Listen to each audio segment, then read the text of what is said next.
Tonight, on History, So It Doesn't Repeat, we ask the question, is America safer now that we're openly being spied on? We'll discover how to check our premises and peer into the origins, form, and function of the intelligence community. By studying those who spy on us, we'll uncover the root causes of the war on terror, and you will have the facts to help end it. Learning's the answer. What's the question? It's all coming up next on History, So It Doesn't Repeat.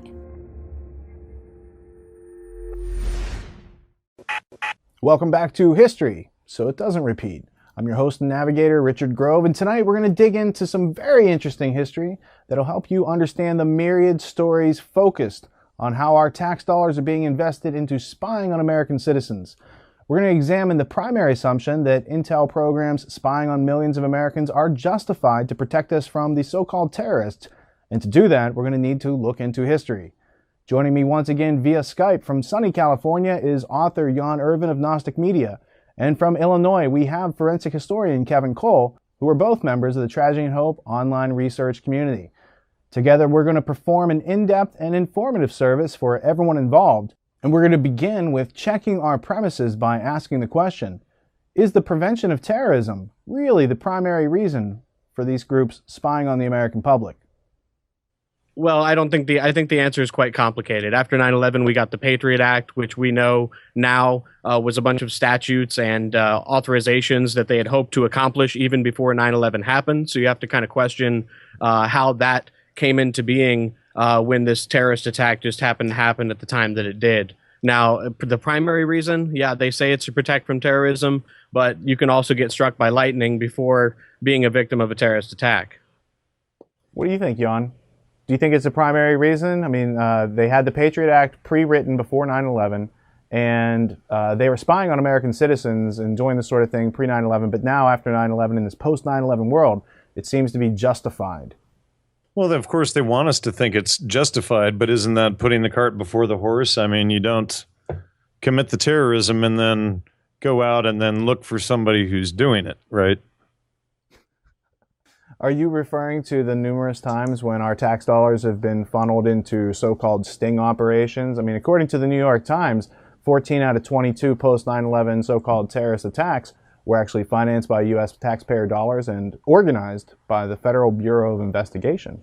Sure, and there was an article that I found the other day, and I'm just looking for it now. Modern art was a CIA weapon. There's a whole bunch of these types of things here. This recent one, U.S. spy leaker goes ground on the BBC. All of these different stories coming out where they claim that they're using it for terrorism, but it's obvious that they're trying to collect information on the American public. But I think it's more important first that we take a step back for a second and define the word terrorism. And and in fact, if in the Oxford English Dictionary, I think it was, and I had it up on my website years ago, terrorism was something that was used by governments. It was government by coercion. Government by coercion, exactly. But I think what would help us, beyond defining that word terrorism that has been so characteristic of 21st century life, let's go back in time to the early 20th century and look at the origins of this so-called intelligence community. I mean, if we assume that our tax dollars are being used to protect our rights, and we assume that these intelligence agencies are spying on us to keep us safe and secure and for our own good, then I think it's time to really check those premises to see if those assumptions are really true, because we're at a critical time in American history. I totally agree with you, and I think terrorism used to be a tactic.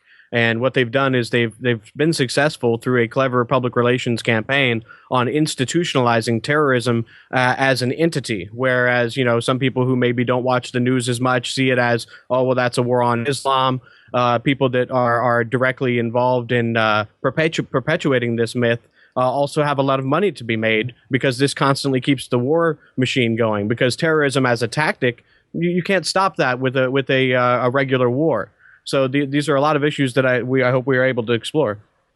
Well, the first thing I want to dig into is the origins of this intelligence community that we know today. I mean, there's like 20 or 30 or more different intelligence agencies in the United States focused on both foreign and domestic surveillance.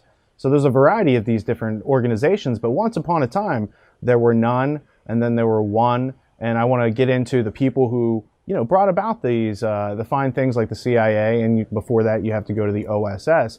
And to get into that, I had to look into some of the books on the shelves in my library, books like The Old Boys by Burton Hirsch. That's one of my favorite books because it'll clearly show and demonstrate, and then you can go out and verify it if you don't trust it.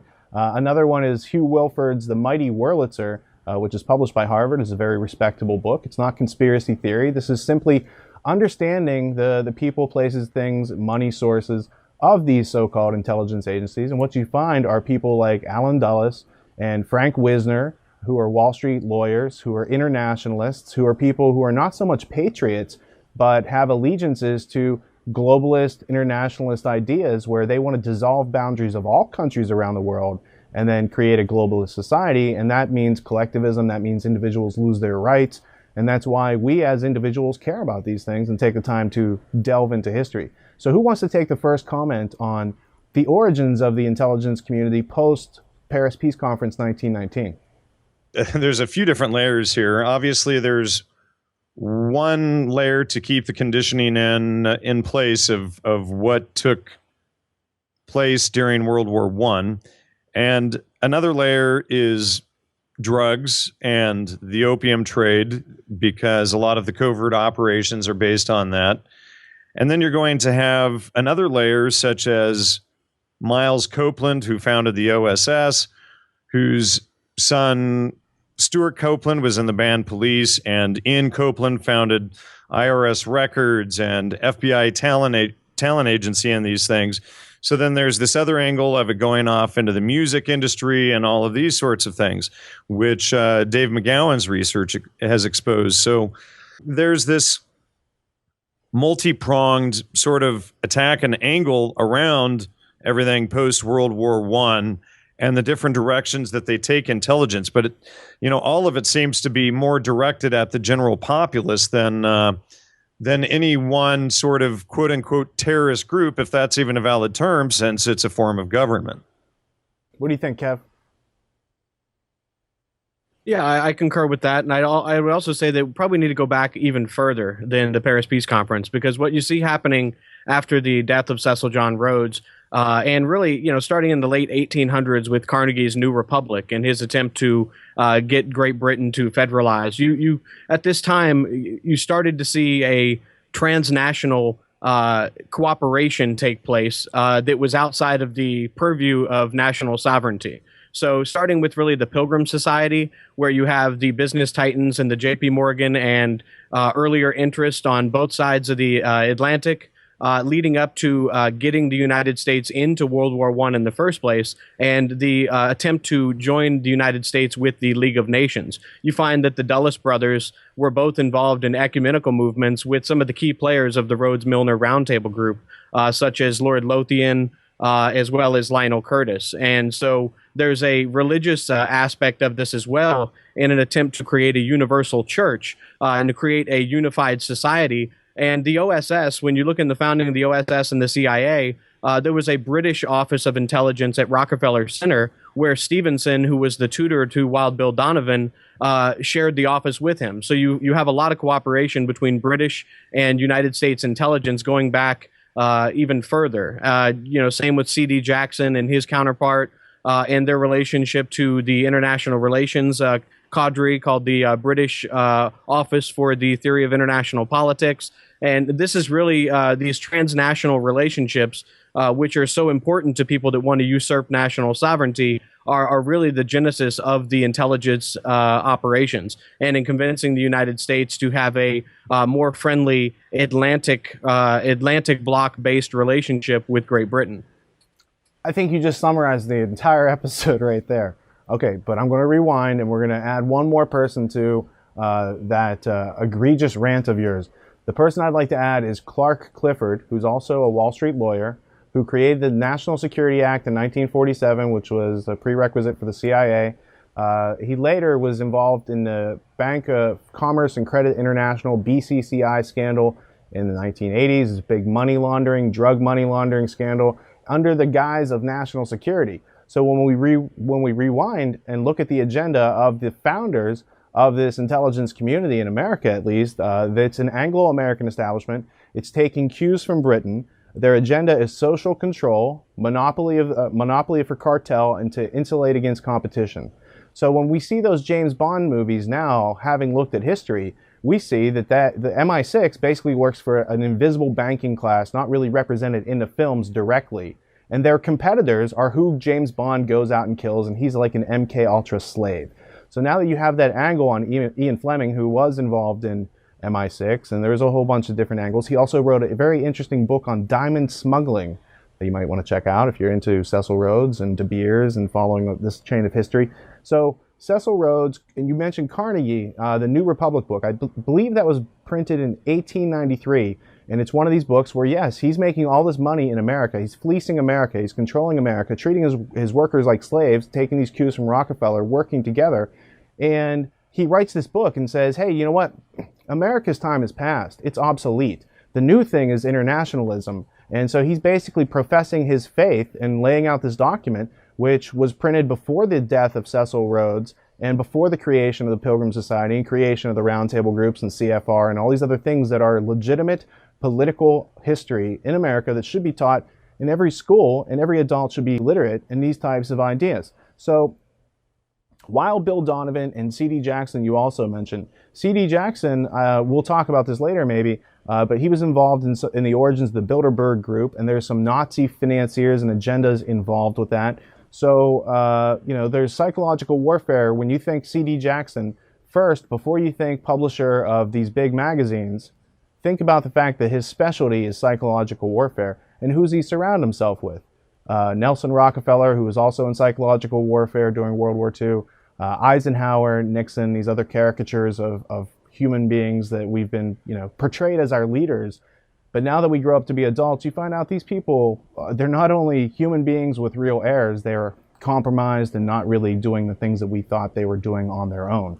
So jumping back into it, Jan, this idea of spying and deception and counterintelligence that the intelligence community brings into our world, into our notice, it's advertised through movies. Now you can read about it every day in the newspaper with everyone being spied on these days so openly.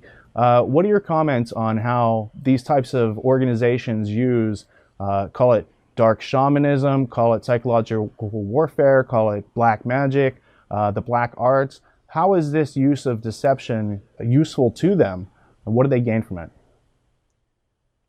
Well, it's probably just as much a double-edged sword for them because it's all done on irrationality and ignorance, and these things tend to fall back on them when they're revealed rather than being upright and forthright about things. So when this type of dishonesty is always used, there's always an air of just total irrationality and underlying stupidity. Now, that being said, they're very clever with their lies and their tactics and their techniques, and it plays in on so many different levels of the social control, be it LSD and entheogenic drugs, or using logical fallacies to control people, or providing false information in the mainstream media, etc. These are all forms of mind control that come together. You can't really see it if you just look at one thing. You'll probably miss it if you just, but if you see compulsory education, if you see the mainstream media and all of the disinformation, if you see the logical fallacies and logic not being taught in the trivium method, etc., and you see all of these different things laid out, then we can bring together a coherent picture on why and how it's used and where it's directed at.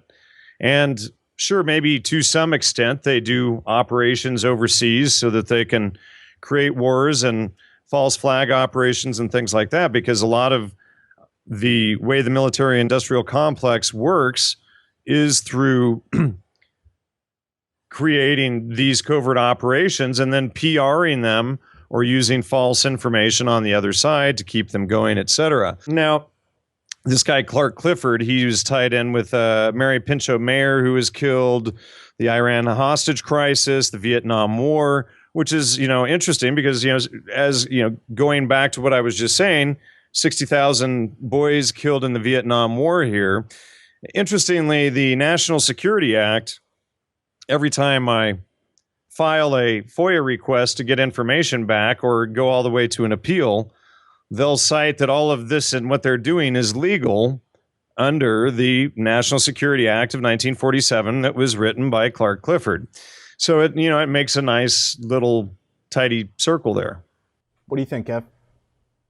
Well, yeah, and Clark Clifford, of course, later becomes the Secretary of Defense after being a real famous lawyer. He gets caught up in the BCCI scandal with the money laundering. And as we know, if you follow the trail of the BCCI scandal, you find out that they were not only involved in funding weapons and money and funneling this through the Iran-Contra affair, but they also were involved in the funding of the Afghan Mujahideen that was fighting Soviet Union on a proxy war on behalf of the United States. And then you, as a result of that, you get heroin and importing of heroin in the United States and Europe, and that whole market goes up.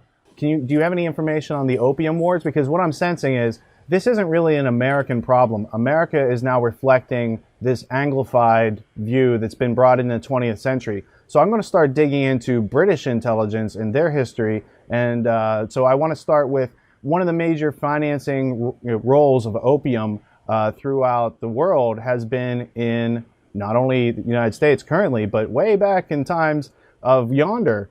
Back in the 1800s, 1700s, the British Empire had a thriving opium trade that it was using to suppress a certain group of people. What's the history on that really quickly before I move on with this next point? Well, are you referring to certain families within the United States that were involved in opium smuggling and trading, or? Well, okay, so let's go with the Russell Trust and the Skull and Bones and work back to the British East India Company. Well, while we're with BCCI, it's interesting to note that John Kerry was put in charge of the congressional committee investigating the BCCI scandal. And that's kind of ironic when you find out that he is a member of the same Skull and Bones secret society as one of the families being investigated, which, of course, we know as the family of George Bush. George Herbert Walker Bush and his son and Prescott were all members of this secret society, Skull and Bones. Now, historically, if you look into that, you find quite credible information that the Russell family had been involved in opium smuggling going back into the 1800s. William Huntington Russell founded Skull and Bones. He also created the Pony Express, interestingly. And you're right on the 322 Skull and Bones. Now, if we go back a step there to the opium trafficking, what we find out there is that, and I tried to verify this reference with Rich a while back. We may still need some grammar on this particular subject, but maybe, Kevin, you have it. But it appears that Sir Thomas Henry Huxley, who is Aldous and Sir Julian Huxley's grandfather and Charles Darwin's propagandist, he was involved in the opium trafficking of the 1800s. And then and that is with opium. Now you go forward, you skip a generation, and then Aldous is at the Esalen Institute promoting the same thing essentially as his grandfather, but rather than using opium, they're using psychedelics and positive thinking and the New Age spirituality. So it's the same thing, just modified. It's like they released a new version of the program there. And so then that, it goes from Thomas Henry Huxley over to Julian Huxley on the other side, his other grandson. And so Julian Huxley was behind UNESCO, and he was behind the British Eugenics Society and a number of these other organizations. So then, here we have this nice little tie-in to the eugenics programs, et cetera. Now, this is only one angle, but has anybody else done any more to flesh out that Thomas Huxley association to the opium wars? I have not yet, but I pick up the pattern that's being laid down, that these internationalists control black markets, they're into eugenics. There's overlapping patterns from these different lines of study that we've all looked into: social control, cybernetics, eugenics, GMOs, all, financing, central bankers, all these different layers. It's a finite planet. There are certain groups of people that have certain overlapping interests, call them collectivists, and they've basically been infesting our intelligence agencies for the past century, changing the values, beliefs, actions of Americans through these types of programs. So I wanted to ask this question, if you guys are all right with me moving on. I wanted to ask this question about... I think Kevin's got something for you there. Okay, go ahead. Yeah, I just wanted to pick up where I left off. It was William Huntington Russell's relative, Samuel Russell, who was in charge of one of the largest trading houses in China during the same period of time as the Opium Wars involved with the dynasty versus the British Empire. That's pretty impressive. Excellent. I didn't have that little link there, so that makes a nice, tidy little circle right there. Now, tying this circle in a knot, I want to introduce this character. You guys may or may not be aware of this character. His name is Harold Kim Philby. He's named Kim after a Rudyard Kipling book that his parents liked. And I'm sure Jan knows the Freemasonic secret society history of Kipling and how it plays in it, as does Kevin, into Cecil Rhodes. Hanging out with Cecil Rhodes and whatnot. That's an underlying theme, but let's stick to the facts. Harold Kim Philby was an MI6 agent. He was part of British intelligence, who was also a double agent for Soviet Union's NKVD. So this guy was, intimately involved in Britain's secrets, and at the same time, he's working for the communists. And that sounds kind of out there until you discover the history where communism was being funded by the same people that fund the Western world, and that the Western technology is being used to, prop up the communism in the Cold War. So there's all this history. Call it Anthony Sutton or Charlotte Iserby or John Taylor Gatto or any of these characters out there who have looked into this history. But the idea is that there was this guy, a double agent named Kim Philby, part of the Cambridge Five, which was a group of communist spies that had infected the Anglo-American intelligence establishment, and they're very much connected, America and Britain. So can either of you tell me anything about Harold Kim Philby? Well, what I can tell you is that, you mentioned he was a British intelligence officer, double agent for the Soviet Union as well as the KGB.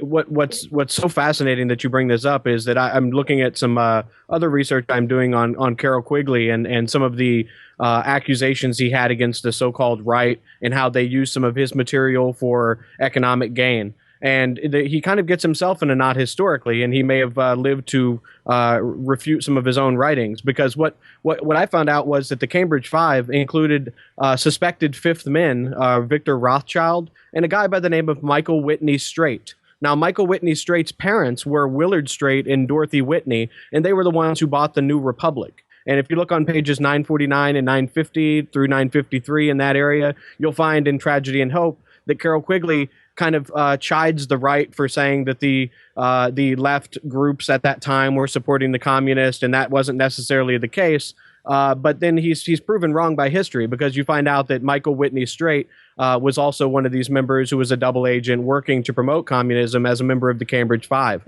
And then his father, Willard Straight, who was a J.P. Morgan man, also worked for American International Corporation, bought the New Republic. So I would urge people to look into that, and I just find that extremely fascinating. We can also talk about Kim Philby's father, who was an intelligence officer in his own right, involved with Saudi Arabia, MI6. He personally worked with Alan Dulles, favoring Nazi Germany, and there is some speculation or some evidence that he was working to stop a Jewish state, but we can go into that.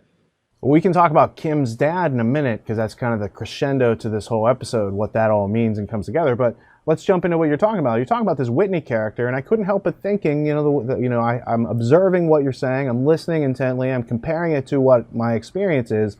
And the experience is the other co-founder of Skull and Bones, besides the Russell family, was the Whitney family, such as the Whitney Museum in New York City.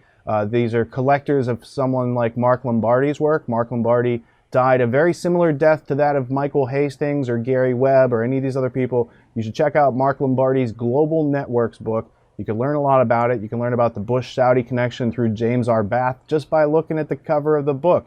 BCCI's on there too. There's a lot of history that you should check out. So the other thing you mentioned was AIG. I couldn't help but noticing one of the founders of the OSS and co-founders of the CIA, Frank Wisner, his son, Frank Wisner Jr., was on the board of directors of Kroll Associates, AIG, and Marsh & McLennan. And recent news, he was over in Egypt when they were overthrowing the government, helping them restructure that stuff. So again, you should check into the sons, daughters, grandchildren of these Wall Street lawyers and bankers who founded the intelligence communities, because it's not about protecting your rights or keeping you safe or any of this stuff. It's about them defending their monopoly against your hardworking competition. So, Jan, did you have anything to say on Kim Philby before we roll ahead to military coups and assassinations? I wanted to add there regarding the left and communism that certainly the left in many respects has been co-opted. Now, I don't mean as in the term liberal of or befitting the free, which has also been co-opted. You know, the left and the word liberal have been spun to actually sort of imply this communist thing, which in fact is the antithesis of the meaning of the word. But so Kevin mentions J.P. Morgan. Of course, at J.P. Morgan was Gordon Wasson, who is the vice president of propaganda there. He was in charge of the CIA's MKUltra subproject 58. J.P. Morgan was a subcontractor for that, and we've already published all of the documents on that in recent shows, such as with Dr. Colin Ross. And Wasson was also at the Century Club with Alan Dulles. Now, in my recent article that I wrote with Joe Atwill, this was, of course, one of the main themes. Aside from communism, they're driving everybody back to essentially a neo-feudalism or a new dark age. But, you know, here's Wasson working with Alan Dulles there at the Century Club. Wasson's in charge of MKUltra Subproject 58. And then, you know, there are very many ties and relations with the left, and especially the hippie movement, with socialist and communist ideologies, where people are basically pushed as adolescents way into their adulthood rather than taking control of their lives and their health and everything else and learning to be adults. They act as children and want the government to basically take care of everything and do everything for them. So I think that this is all directly tied in right there. Well, I think it is tied in because you're talking about J.P. Morgan funding the Soviet Union. The Standard Oil was also funding Soviets. They were also funding the Nazis. There's a whole bunch of overlaps in what would be national agendas, because these people who are doing this financing and lawyering, they're internationalists. And so you also have ties into the MK Ultra culture through J.P. Morgan and his interests and that company's interests. And the Rockefeller Foundation is deeply tied to MK Ultra. Kevin, right, that's right. Are either of you aware of Rockefeller connections, financing MK Ultra?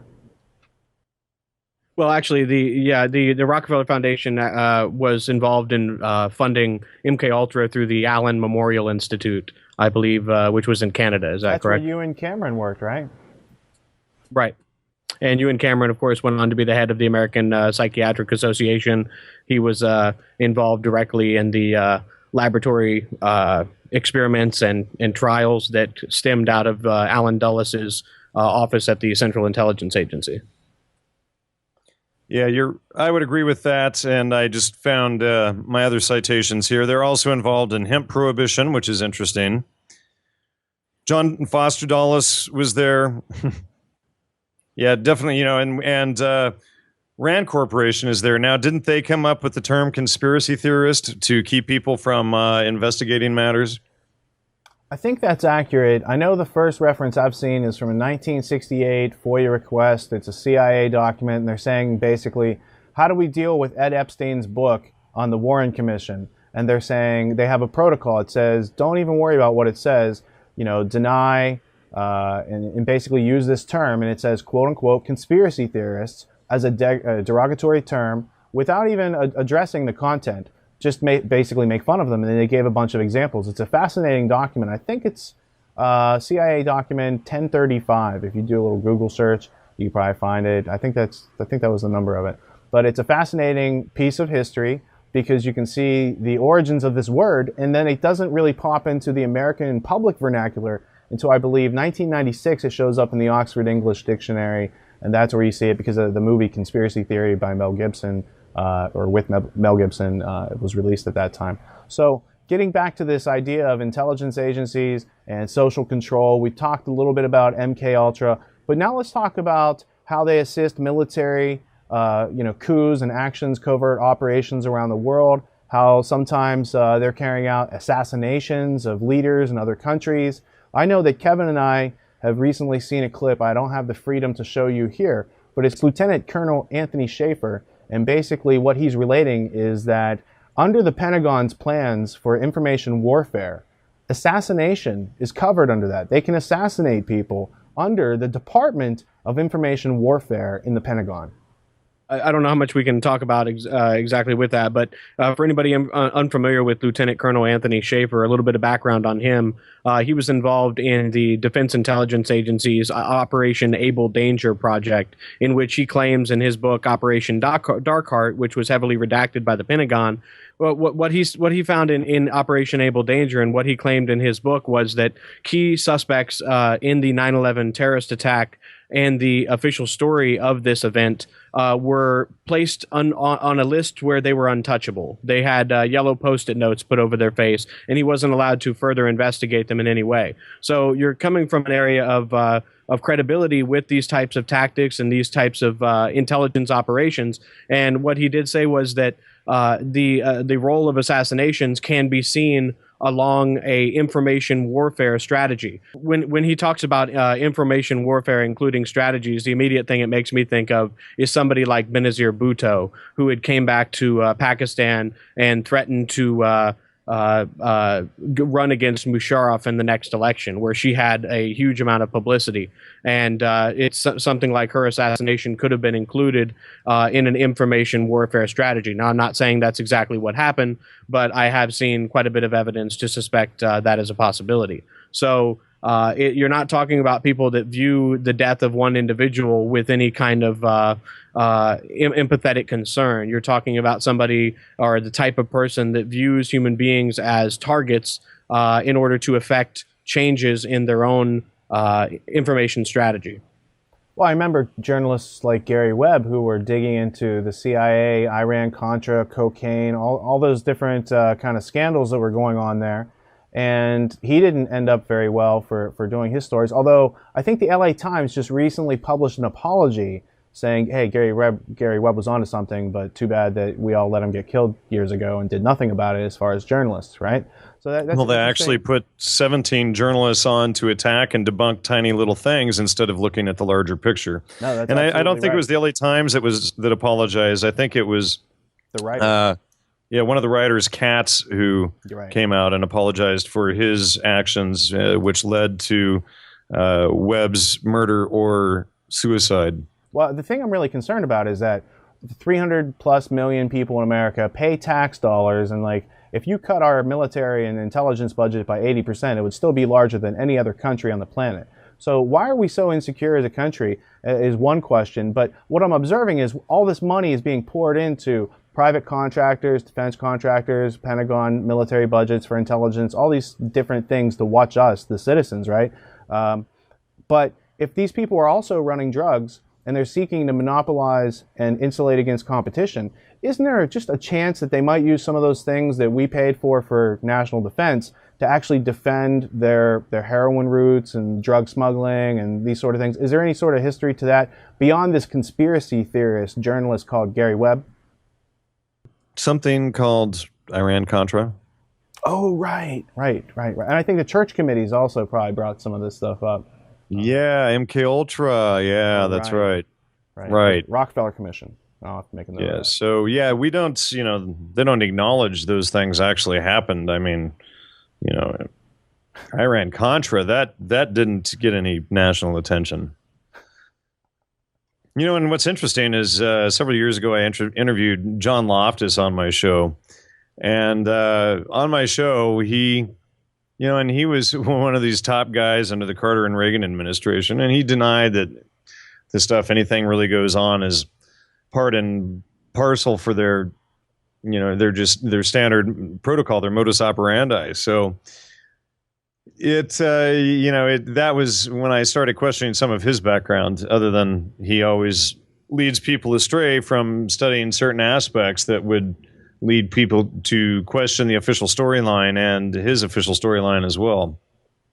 Well, you mentioned Jimmy Carter, and I, recall that Jimmy Carter got his job, according to Barry Goldwater in his book, his memoirs called "With No Apologies," chapter 33. No, it's chapter 34. It's the one after it's the one after our non-elected rulers, and basically tells a story how Brzezinski and Rockefeller got together. They thought Carter would be a good guy. They go recruit him.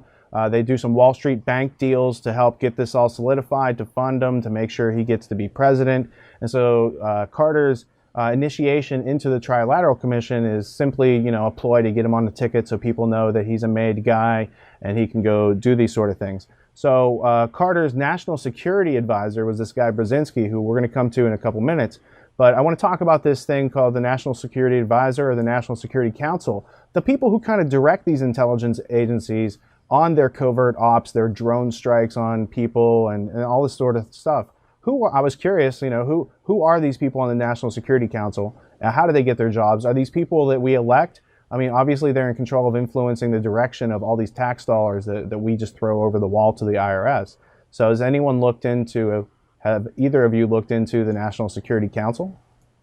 Sure. The National Security Council was founded in 1947 by Harry Truman. And the goal of this, at face value, is the coordination and control of the armed forces, the Central Intelligence Agency, and any other operations they have. And they thought back then, much like, the Homeland Security Department now after 9/11 was supposed to, re-coordinate everybody together because the intelligence failures that led to 9/11, they use this idea of intelligence failures as the way that 9/11 happened, when we know that George W. Bush had the August presidential PDB in his hand a month before that outlined quite a bit of this plot.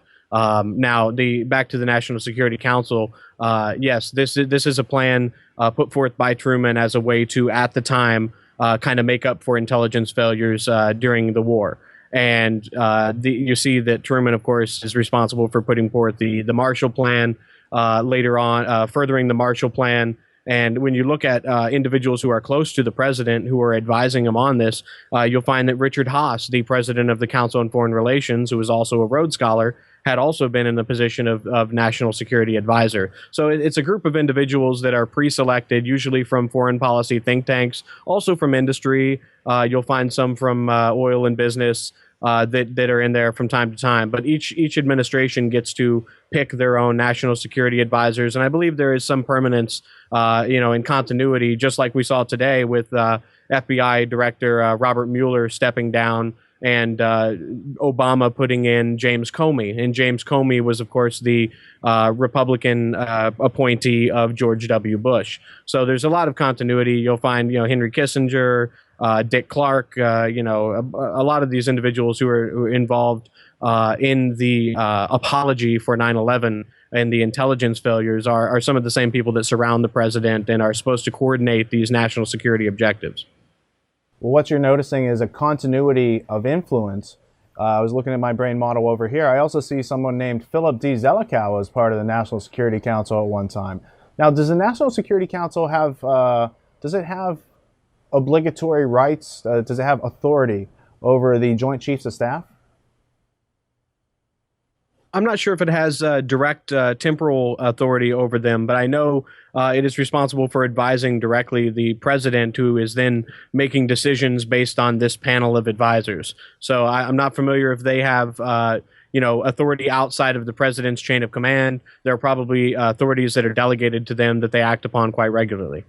And I also noticed there's a lot of famous historical events that go on in 1947. There's Roswell, whatever that was. There's a National Security Act. There's a creation of the CIA. I believe, wasn't Israel created in 1947, or was that 1948? I don't want to digress into the history of other countries. We're sticking to our own intelligence tonight. We'll have to do a whole other show on the Anglo-American Israel connections to intelligence, and we'll include Amdocs and all those good companies, but it would take more preparation. I'm just trying to stick to the Anglo-American establishment tonight. I wanted to take a note here that the policies of the National Security Council, of the CIA, can be best reflected as admit nothing, deny everything, and make counter accusations. And that's what the term conspiracy theorist is. It's not addressing any facts or references or evidence. It's saying, hey, whatever you said goes right past me. Conspiracy theorist, it's a retort. It's an example to make a counter accusation that you don't know what you're talking about, that you haven't done your homework. And that's what Allen Dulles is most famous for saying, although it's hard to find a written reference of it. It's a brilliant saying that he said, well, when people said about the Warren Commission, and aren't you concerned that they're going to find contradictions? First off, the Warren Commission and 9/11 report, there's nothing in there that wasn't brought out as consensus. It's agreed upon truths. And if it didn't have unanimous consensus, it doesn't make it into that report. And truth is not consensus based, it's objective. So that's why those reports are no good. But he said, the American people don't read. That's why no one's going to figure this out, that the internationalists had actually pulled a coup and wiped out the president of the United States in front of everybody on TV. I mean, you have a nice guy like Walter Cronkite, and he's taking off his glasses, and he's like telling you he's an internationalist. He's one of the globalists. He's a world federalist. There's a famous speech with him and Hillary Clinton at this World Federalist Conference, and he says a comment to the effect of he was being accused of being part of the New World Order of globalists who want to, dissolve nations and internationalize everything. And he has this quote. I don't even want to repeat it, but maybe I can cut to it without copyright infringement on YouTube. We'll see how it works out in post-production. He wrote, literally, any attempt to achieve world order before that time must be the work of the devil. Well, join me. I'm glad to sit here at the right hand of Satan. Let us hear the peal of a new international Liberty Bell that calls us all to the creation of a system of enforceable world law in which the universal desire for peace can place its hopes and its prayers. But the idea is that what we're being exposed to with real history is counter to what we were taught. These ideas that we're taught in America about how things work, the checks and balances, and all this power and money, all this stuff that you're giving as individuals that make this big thing called America, it's all being used to our best benefit, and it's really helping people around the world. And we're trying to spread liberty and crack down on tyranny while we have gulags in this country and people being renditioned and people being assassinated and drones being authorized in this country. There's a lot of things going on in this country that are kind of just getting on the edge of some bad dystopian fiction that I would like to stay away from if we could all just use a method of thinking critically. And that's in our other episodes. But this episode is really about who are these people. And now I think we're beginning to see, we're getting to paint a picture that these are the people who think that they're above the law. So if you compare that to the actions of the 21st century here, Patriot Act, CISPA, NSA spying on everybody, all these different things, these didn't come out of nowhere. These situations, they have a root, a basis in history. These people have a purpose, an agenda, and we're trying to flesh out what that agenda is without scaring you too much with it all at once, because it is vastly different than that which our nightly news programmers on CBS and NBC and ABC have told our families and ourselves over the past decades. I think that's a great point that you make with the alleged quote from Allen Dulles. Whether or not there's confirmation of that or not, I think that really rings true. And the way that they are able to operate with impunity is that nobody's having the same conversation that they are. As long as people are looking over here or constantly distracted by the media or the what I would call the unity box that is trying to sell people on the same ideas and the same way of looking at all topics. It's just that people aren't reading the same information and therefore aren't having the conversation. Since the early 1900s, there has been a separate national security state. Whether or not it's the national security advisors that advise the president, or it's these outside influences that were brought in by the president. When they brought in J.P. Morgan, they brought in the people from the American International Corp to, put in the Federal Reserve through J.P. Morgan's plans. So there's been for a long time a separate establishment that has developed in contradistinction to our idealized forms of how government works. And I think if the more that we're able to flesh these things out and show the historical design during our lifetimes, we can hope to leave a better place and a better map for those that come after. Let me just throw in there real quick regarding the Century Club, because the Century Club, Allen Dulles, Gordon Wasson, Dwight Eisenhower, Aldous Huxley, and, there's hundreds of other people, but this Century Club really seems to be a key center behind a lot of these operations. And it, I think in the 1800s, was supposedly a center where they met to strategize and create, military strategies. So if was this military strategy, the question is, always against the people, as the evidence about the Century Club and the CIA and these other, the NSA, et cetera, these other organizations show. And another big issue is that we have all of these think tanks and think groups, et cetera, who advise the president and this or that council, et cetera. Well, it seems to me that without public oversight, these types of committees and think tanks, et cetera, should be illegal, because they should be elected people before they're allowed to advise a president or someone. I mean, there has to be public oversight there. I think that's a great point that you bring up with the Century Club. And I think what we can distill from it is this, is that the Century Club, like many of these other clubs where they would get together and discuss foreign policy, was created to aid Great Britain. And why was it created to aid Great Britain? It's because Great Britain, ever since Carnegie made his proclamations, was being seen as declining in stature around the world. They were losing power throughout the imperial Commonwealth.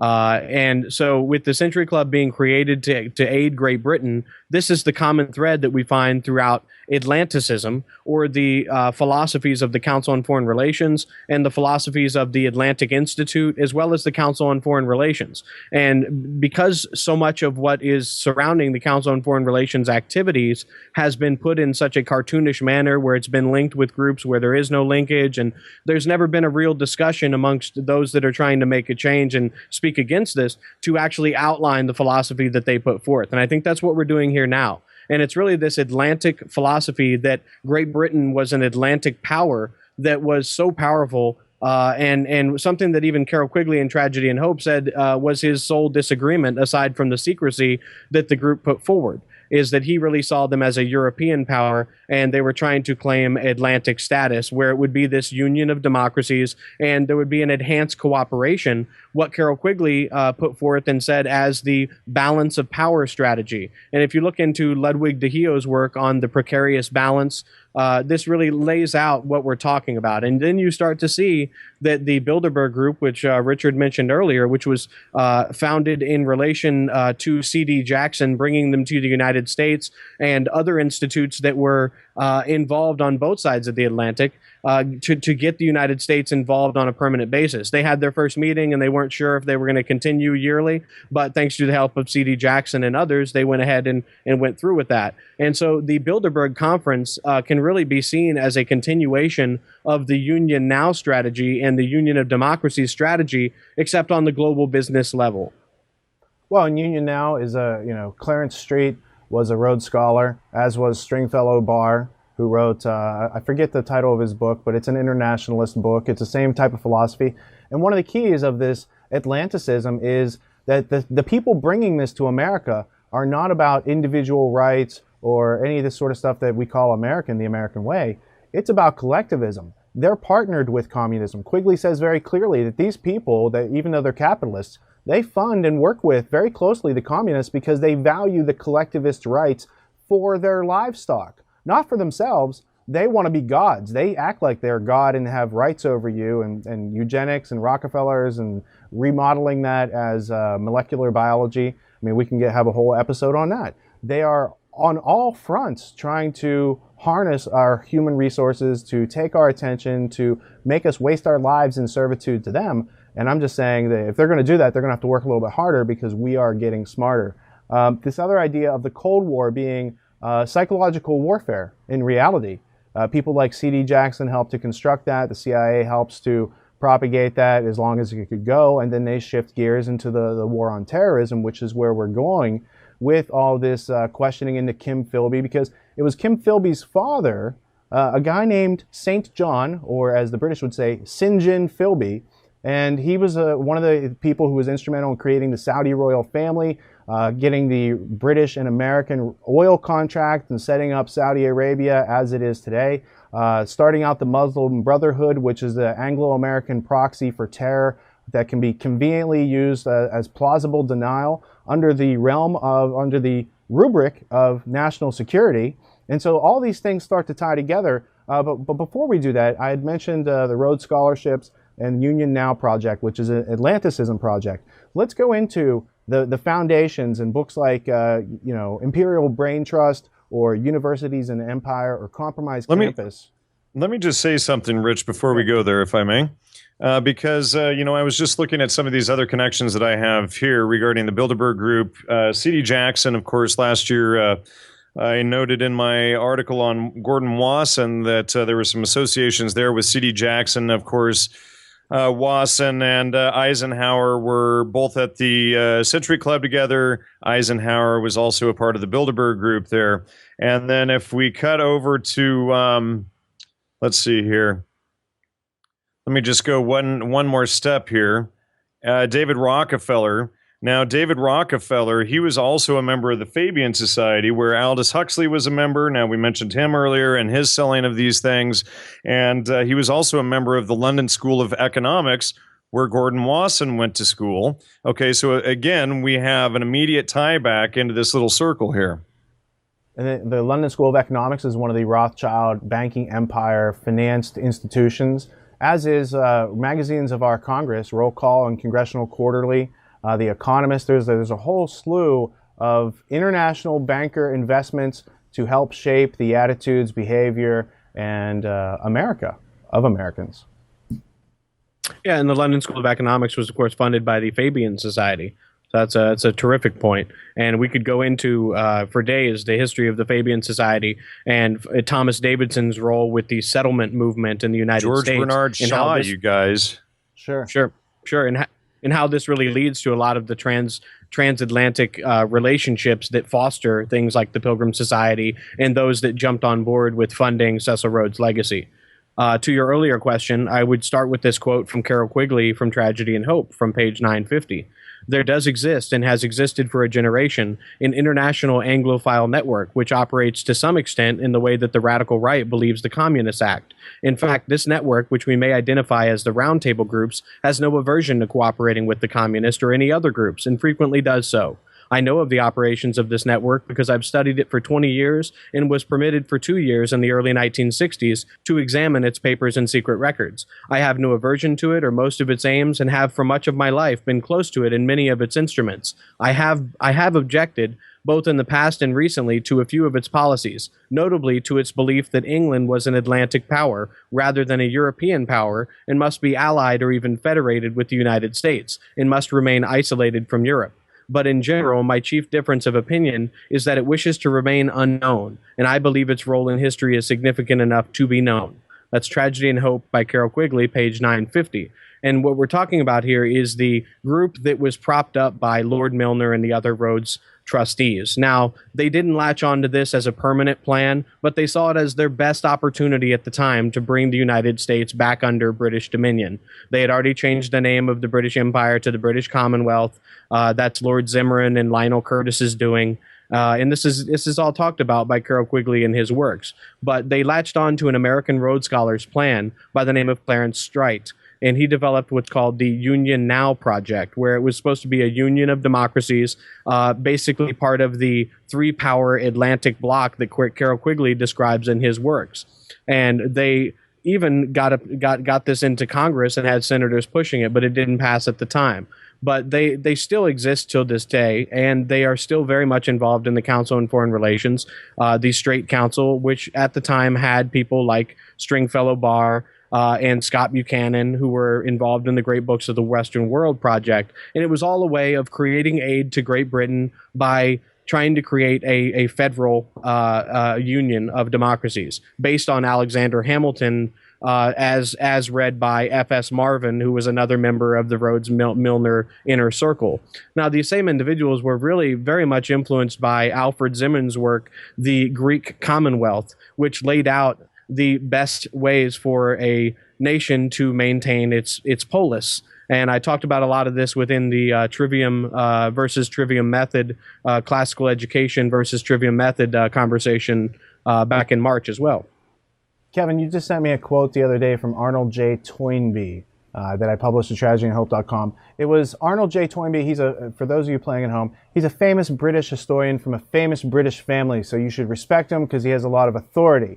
And what he says is that he wanted America and England to be merged, that it was obscene, basically, that we have sovereignty in this country, that we are individuals, that we are not subject to somebody with some sort of disorder where they think that everyone should serve them and that they could violate your rights and have special privileges. That's not cool. So this historian Toynbee is elaborating upon his opinions in a very eloquent way. Kevin, bring us the quote in a stylish manner that would befit this audience. Sure. That comes from the Trend of International Affairs Since the War. International Affairs, November 1931, page 809. Arnold J. Toynbee was brought into the Rhodes-Milner Roundtable Secret Society, according to Carroll Quigley, by Alfred Zimmerman. Now, Alfred Zimmerman and Carroll Quigley got together in 1947, in which Toynbee told him that I came into this secret society because I was involved in the Educational Alliance. Now, the Educational Alliance is all tied back to the settlement movement, where they were trying to move rich people into poor areas and poor people into rich areas. And you'll find that Arnold Toynbee's uncle had a settlement house named after him by Lord Milner himself. Now, what Arnold Toynbee says in the Royal Institute of International Affairs article is that if we are frank with ourselves, we shall admit that we are engaged on a deliberate and sustained and concentrated effort to impose limitations upon the sovereignty and independence of the 50 or 60 local sovereign independent states, which at present partition the habitable surface of the earth and divide the political allegiance of mankind. It is just because we are really attacking the principle of local sovereignty that we keep on protesting our loyalty to it so loudly. The harder we press our attack upon the idol, the more pains we take to keep its priests and devotees in a fool's paradise, lapped in a false sense of security, which will inhibit them from taking up arms in their idol's defense. The local nation-state, invested with the attributes of sovereignty, is an abomination and desolation, standing in the place where it ought not. It has stood in that place now, demanding and receiving human sacrifices from its poor deluded votaries for 4 or 5 centuries.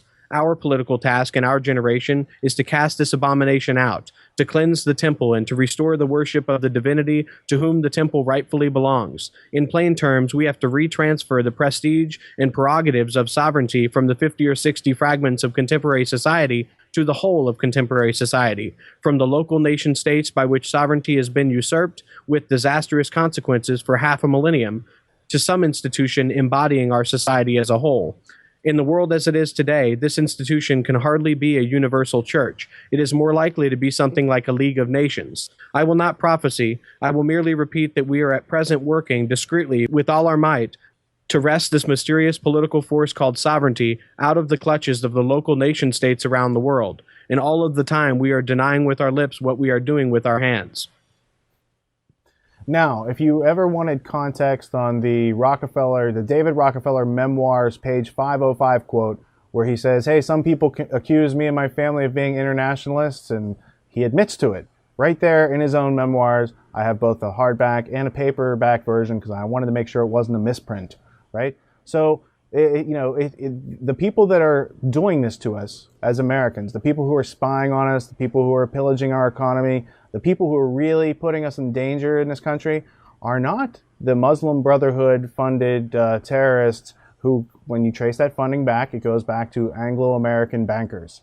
So it's not those people that are being funded around the world to attack us. It's the people funding those people with our tax dollars and doing it in our name, carrying out all these covert actions. So between the Rockefeller family and all these other powerful families, JP Morgan interests, the Rothschild interests, at the end of the day, we're told that we're under attack by these terrorists. And yet when you look into, so Osama bin Laden, bad guy, let's get him. Where'd he come from? Oh, he was trained by Zbigniew Brzezinski, Jimmy Carter's national security advisor in 1979. And they broke laws to do that, but that's how they do that. They fund these guys and then they turn up and they're useful idiots or however it works. The bin Laden family's been deep in business with the Bush cartel since the 1970s. And his money manager between the Bushes and the bin Ladens was this guy, James R. Bath, who again connects back to the Bank of Commerce and Credit International, Clark Clifford, money laundering, drug smuggling, arms dealing, and assassinations of innocent people. So if they were doing that on their own and we weren't funding them, that would be a problem. But since there's 300 million people in this country who have been purposely lied to, who have been subject to psychological warfare in their daily media, generation after generation. I thought we should spend some time fleshing this out because it doesn't have to be that way anymore. Well, I would say that can't disagree with that. You know, it's certainly obvious that they're funding things like Al Qaeda and all of these other groups, and then turning around and years later, either if it's blowback and their own stupidity, or their own creation of them, and then nursing them along so that they can use them for these very purposes later on, or if they're not just entirely mythical in the first place.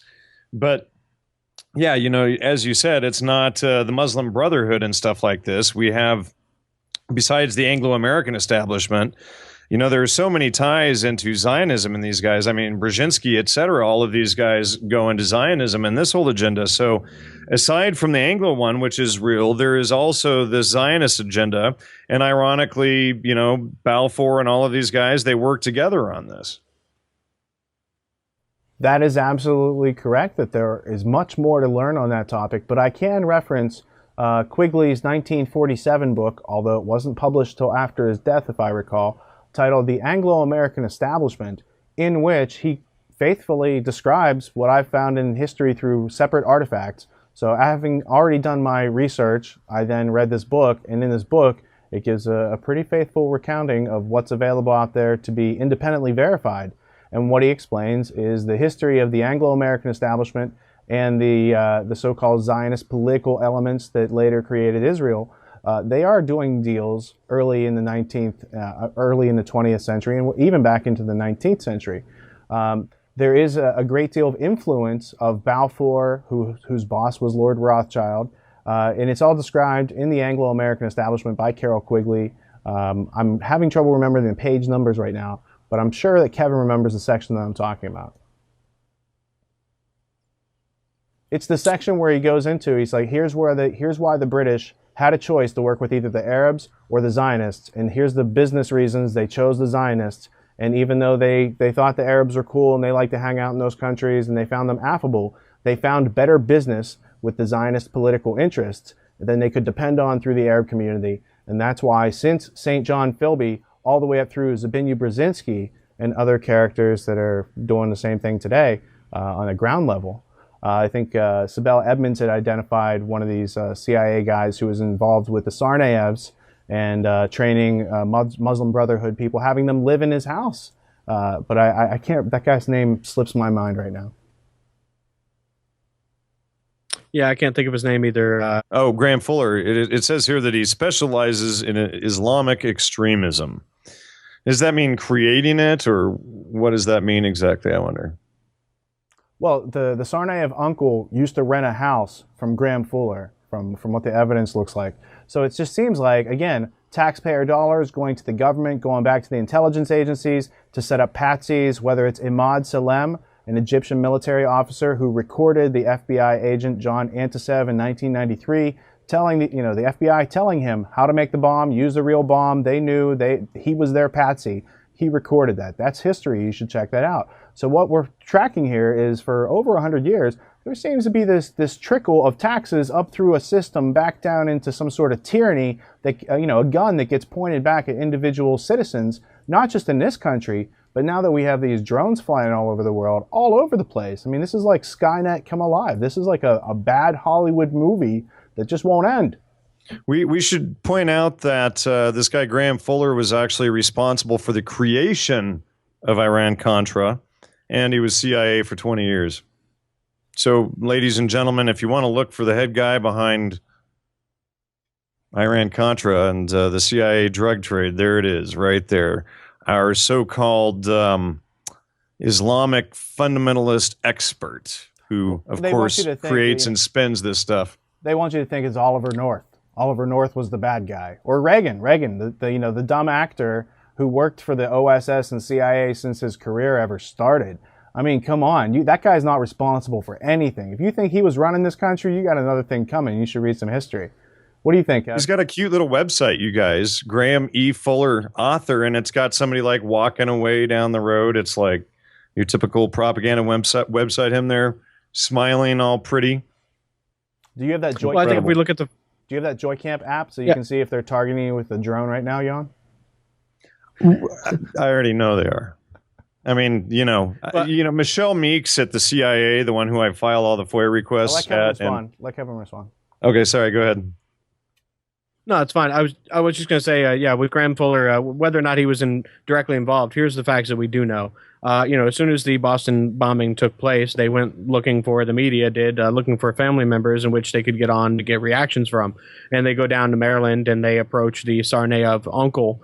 And they don't mention anything, and he doesn't mention that he had been involved in living with the CIA officer many years before. He had been married to Graham Fuller's daughter. Now, the ironic thing that I see, and we'll have to look into it more for investigation, is that Graham Fuller was with the CIA for 27 years, and then he goes on to the RAND Corporation, which is, of course, a contractor to the federal government as well as the Central Intelligence Agency. And his expertise on Islamic extremism just happened to cover the area geographically in which the Tsarnaev brother went back to, and where there's all kinds of fomenting of dissent and fighting going on with Putin at this time. So I find all of those connections to be highly ironic. I can't say that Graham Fuller knows anything more than he said, but I think the things that are talked about with the Turkish connections with Sybil Edmonds and the documentary that was done on her and the connections she's been allowed to release as the most gagged individual in the history of the United States are even more damning. We have Graham Fuller's 2008 book titled The New Turkish Republic, Turkey's pivotal role in the Middle East. And of course, over the last couple of weeks, we've had the large Turkish riots, etc. I wonder if there could be a connection. Well, I mean, that's the thing. When you pay attention and you start to do some digging, there are connections. Whether or not there was foul play or something, but there's always connections. There's always, an interesting story behind the names you're hearing and the history that we're alluding to. And that's what we kind of want you to dig into. In the absence of having investigative journalists in this country, we all have to kind of take it upon ourselves to be really critical of the stories that we're hearing across the internet and ask questions. For instance, the Boston bombing. There's a lot of contradictions. There's a lot of conspiracy theories. Most of them were spread by corporate cartel media outlets who don't verify anything because they don't have any investigative journalists. So it's kind of a circular loop. It's hard to tell the Psy War from real idiots. And I think that tells you about the irrationality of Psy War. They kind of have to make it look idiotic to get anything done. The Boston bombing, one of the case, you have the case of one of the witnesses in questioning, unarmed, who gets killed, who dies. That's kind of suspicious. But there's another story where 2 FBI counterterrorism agents fell out of the helicopter during a training exercise. They were part of the elite hostage rescue team that responded to the Boston bombing. But everyone's saying that those guys were offed because they had something, they saw something they weren't supposed to, this sort of thing. So I did some digging into it the first day I heard that being reported.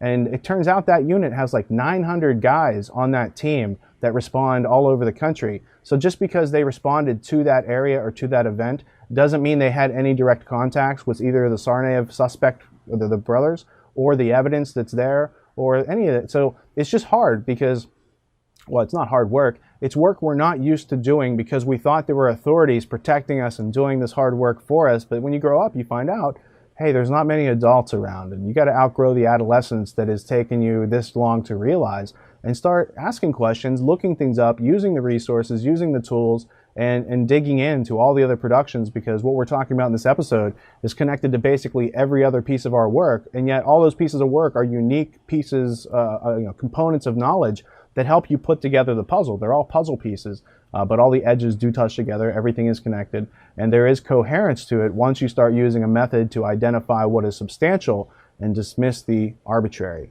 Jan or Kevin, any closing words for this episode? Because there's so much more to talk about. We'll have to do this in other sessions. But to wrap it up for this episode, connecting the intelligence communities to the international bankers and the drug smuggling and the social control, spying, cybernetics, all that sort of stuff. Anything you want to say on those topics? Well, these topics all have real world consequences. When you track back the funding for BCCI, you do find that the Afghan Mujahideen, who of course is Zbigniew Brzezinski, touts his involvement with in fomenting their angst against the Soviet Union. He tells them that God told you this is your land and you need to go after that. There are very real world consequences. Now, whether or not we are talking about blowback, as Jan mentioned, or insider knowledge, those are things that we can flesh out in future episodes. There's quite a bit of evidence that they will go to those lengths. So I think this has all been a very relevant discussion, and I look forward to speaking on it more.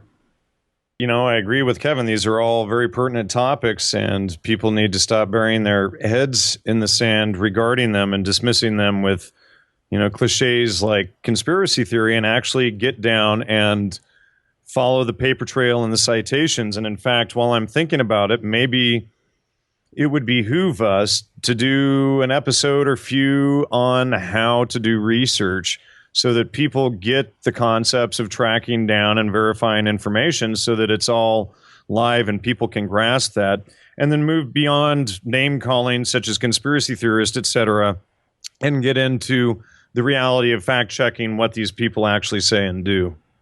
That sounds like a great idea, because this idea of terrorism that we defined at the beginning of this episode, when you juxtapose it to this coercive state of spying and removing everyone's privacy and dissolving our rights and dissolving nationality, that is terrorism. I did have one thing I wanted to add that might be of value. You can decide for the section after the Arnold Toynbee quote. When Arnold Toynbee is talking about the universal church, I would point people to the ecumenical movement. There's a book called The Universal Church in the World of Nations, which is written by Marquis of Lothian, Philip Kerr, Sir Alfred Zimmerman, and John Foster Dulles, among other people. So this shows the international, ecumenical, and continuity amongst the people from the United States and Great Britain in trying to bring about a universal church or a world of nations. And this all took place out of the Oldham conferences and the moot that Dorothy Sayers took part in 1937. Well, I'm going to see your quote, and I'm going to one-up you, just because it makes a great ending for the show. Fabian socialist fiction writer, ? H.G. Wells, also a member or friend of the Rhodes Roundtable. He sat in on our meetings. He was privy to their world agenda. He has this famous quote from this book called The New World Order in 1939, in which he talks about the New World Order, and he describes it as a, quote, new world religion. And religion is just a veil that they're putting between themselves and the public. It has to do with a cybernetic net of collecting information, using artificial intelligence to chew on all that data they've collected on you for the past 10 years, to create a profile where you're predictable, so they can market to you, so they can keep you distracted, keep you watching some box or some screen that's not informing you with life-giving information you can use to survive and thrive in the world and be happy. That's another point, but survival comes first. And I think our survival is, it's up for question right now. Can enough people wake up to realize that an immense amount of our resources are being stolen, and the other part that's not being stolen is being redirected toward enemies we don't have, when we should really recognize the origins and elements and purpose and form and function of these intelligence communities that everyone just thinks are so cool, and make another TV show about them, and it's cool to just do that. Yeah, I would agree with that. You know what, Rich, just to throw in real quick regarding New World Order and religion, this is definitely, in my opinion, the New Age or archaic revival, how it's been sold, which has been tied into the psychedelic movement, etc., that we exposed recently in my article, Manufacturing the Deadhead, a product of social engineering.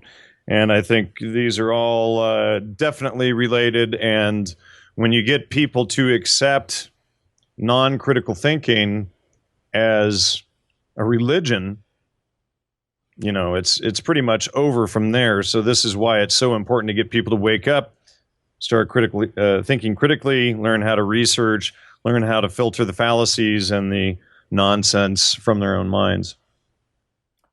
And that's a great way to leave it.